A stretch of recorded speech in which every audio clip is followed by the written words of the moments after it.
करता है, इसलिए analogue watches are best. Anyway smart watches are of no use in the examination. तो घड़ी सामने रखिए, अगर 3 मिनट हो जाते हैं, 3 मिनट का एक पॉइंट डिफाइन करना है, 3 मिनट के अंदर अगर आपको आंसर आता है तो उसको अटेम्प्ट कर लीजिए, आपको कोई क्लू नहीं लग रहा है, 3 मिनट के बाद सिंपली उसके ऊपर क्रॉस कर दीजिए, उसको क्वेश्चन को छोड़ दीजिए। नेक्स्ट रीजनिंग के क्वेश्चंस भी ऐसे ही कर लीजिए।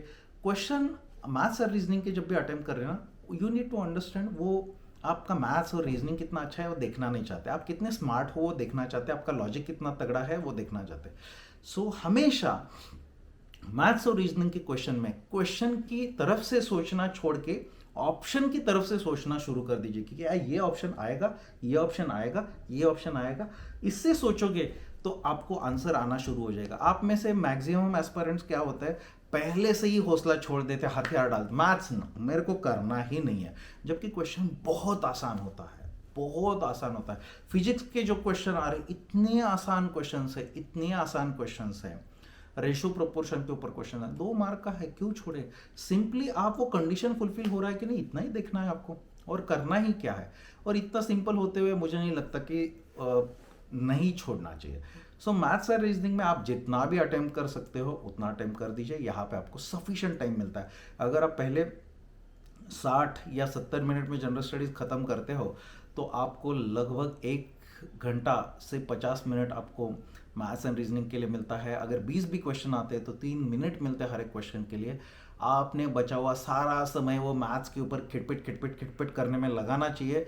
मैं आपको गारंटी देता हूँ 2 क्वेश्चन तो आप कर ही लोगे। जिसको मैथ्स बिल्कुल भी नहीं आता ना, वो भी 2 क्वेश्चंस पक्का सॉल्व करेगा अगर समय होगा तो। आप करते क्या हो, आप पहला 1.5 घंटा जनरल स्टडीज के पीछे घिसते रहते हो, जो लॉजिक लगता नहीं है वो लॉजिक के पीछे भागते रहते हो, जो चीज़ें याद नहीं आती। देखो यार, जनरल स्टडीज में या तो आपको आता है या तो नहीं आता, लॉजिक लगाने से आएगा ऐसा ज़रूरी नहीं है। और जो 50-50% क्वेश्चन है उसके लिए हम लोग ने ऑलरेडी टाइम दे दिया है सोचने के लिए। इसके बाद आप और कितना एक्स्ट्रा सोचोगे, और एक्स्ट्रा सोचने से आएगा ऐसा बिल्कुल भी ज़रूरी नहीं है। जो हो गया सो हो गया, जो हाथ में है उसके ऊपर ध्यान दीजिए। जनरली सीएपीएफ असिस्टेंट कमांडेंट के पेपर 1 में टाइम नहीं मिलता, ऐसा कंप्लेंट कोई नहीं करता है। बाय एंड लार्ज कैसा भी पेपर आया तो भी सबको सफिशिएंट टाइम मिलता है। हर किसी ने 125 क्वेश्चंस के थ्रू जाना चाहिए। एटलीस्ट हर एक ऑप्शन को क्वेश्चन के साथ टाली करके देखना चाहिए, और क्वेश्चन बहुत अच्छे से पढ़ लीजिए कि करेक्ट पूछा है, इनकरेक्ट पूछा है, ट्रू पूछा है, फॉल्स पूछा है।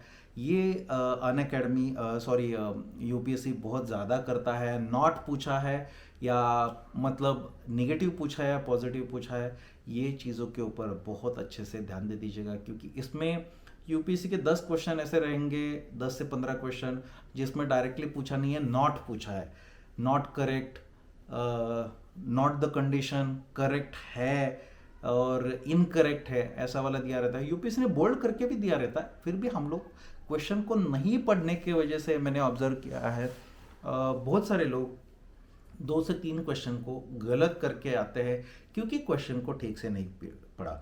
सो 2 क्वेश्चन हर कोई मार्किंग ओएमआर में मार्किंग गलत कर दिया, और 2 क्वेश्चन हर किसी ने ये ठीक से नहीं पढ़ने की वजह से गलत कर दिया। आप 10 मार्क आपके गंवा रहे हो, जो आपको एग्जाम में क्वालिफाई कर सकते हैं या डिसक्वालीफाई कर सकते हैं। ये आपने बिल्कुल ही नहीं करना चाहिए। क्वेश्चन बहुत मुश्किल कभी नहीं आते यूपीएससी के, बहुत आसान भी नहीं आने वाले। क्लास 1 गैजेटेड एग्जामिनेशन है, 6 करोड़ रुपए का बेनिफिट मिलने वाला है, आपको नौकरी मिलती है, पेंशन मिलता है, सब कुछ।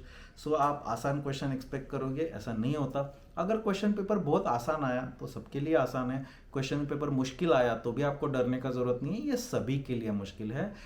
लेकिन आपका अटेम्प्ट जो है, मैंने ऑलरेडी एक वीडियो में बताया है कि कितने क्वेश्चन अटेम्प्ट करना है। आपका अटेम्प्ट मिनिमम 80 to 85 होना चाहिए, और आपका अटेम्प्ट एवरेज 85 से 95 के बीच में तो होना ही चाहिए अगर आप एग्जाम में कंपटीशन में रहना चाहते हो तो। अनटिल एंड अनलेस आपका अटेम्प्ट 85 से कम तभी हो सकता है when you are 100% sure about जितने भी क्वेश्चन आपने अटेम्प्ट किए, तब आप अपना अटेम्प्ट 85 से नीचे रखना अफोर्ड कर सकते हो। लेकिन अननेसेसरीली बहुत ज़्यादा अटेम्प्ट भी नहीं रखना है। Until unless you are at least 50% sure about your answer, आपका अटेम्प्ट 105 से ऊपर जाना नहीं चाहिए। लेकिन आपको लगता है कि आपका एक्यूरेसी अच्छा है और आप रिस्क ले सकते हो, आप जितना चाहिए अटेम्प्ट कर सकते हो। मेरे बहुत सारे स्टूडेंट्स हैं जो टॉप 5 टॉप 10 में आए हुए हैं उनका अटेम्प्ट 115 से लेके 122 तक रह चुका है। सो आपको वो आपके एक्यूरेसी के लेवल के हिसाब से, आपके अंडरस्टैंडिंग के हिसाब से आपको ये जज करना है। सो अगर और भी आपको कुछ डाउट है आप मुझे मैसेज कर सकते हो, या अनअकैडमी के ऊपर आने वाले दिनों में मैं फ्री सेशंस कंडक्ट कर रहा हूँ। पूरा पेपर 2 के फुल सिलेबस टेस्ट हो रहे हैं, वो फ्री में होंगे स्पेशल क्लासेस में। इसके लिए अनअकैडमी एप्लीकेशन डाउनलोड कर लीजिएगा, फ्री रजिस्ट्रेशन कर लीजिएगा, मुझे फॉलो कर दीजिएगा, और आपको मैसेजेस आपको मेरे सारे मिल जाएंगे। यूट्यूब पे भी पता चल जाएगा कि कब ये सेशंस हो रहे हैं। और ये सेशंस हम लोग 3 फुल सिलेबस टेस्ट करेंगे। पिछले साल भी किए थे, 2020 में भी किए थे।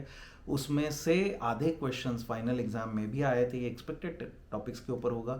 इससे आपको पता भी चलेगा एग्जाम में एग्जैक्टली करना क्या है, क्या मिस्टेक्स हो रहे हैं, क्या मिस्टेक्स नहीं हो रहे, आपका टाइम मैनेजमेंट हो रहा है कि नहीं हो रहा है। इसीलिए ये क्वेश्चन पक्का अटेम्प्ट कर दीजिएगा। कुछ रिवीजन सेशंस भी होने वाले हैं पेपर 2 के।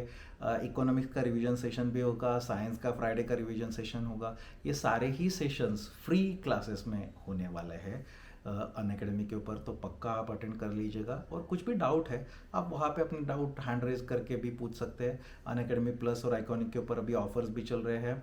आज मतलब 31 जुलाई को रात को 11:59 तक अगर आप सब्सक्रिप्शन लेते हो अनअकैडमी प्लस या आइकॉनिक का CAPF के लिए या CDS हैफ कैट के लिए, आपको अप टू 49% ऑफ मिल जाएगा। मिनिमम 20% ऑफ अभी अनअकैडमी के ऊपर चल रहा है। You can use referral code CAPFBABA या फिर प्रशांत YT10 PRSHNT YT10। Thank you very much. जय हिंद। मिलते हैं। Thank you. बाय।